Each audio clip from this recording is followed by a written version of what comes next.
Alors, qui va noir ma paix, on a grand joueur papa Nangaï. Là, on a un zéla, il y a Mayanga, il y a un grand joueur de l'équipe nationale. Petite qualification. Oui, ça, Guinée.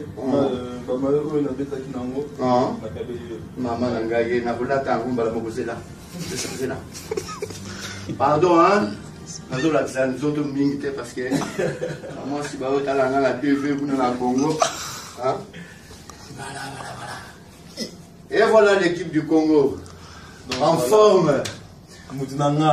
Oui, vraiment. En tout cas, les autres équipes africaines, beaucoup ne vous la main à Mungwa parce que bon, Koutana en moto. Congo à Zoya. Là, bas joueur et Ndingo. Mboula ya Congo, Yango. Togo gagné Coupe d'Afrique. Après, Soye Soazo battait la biso.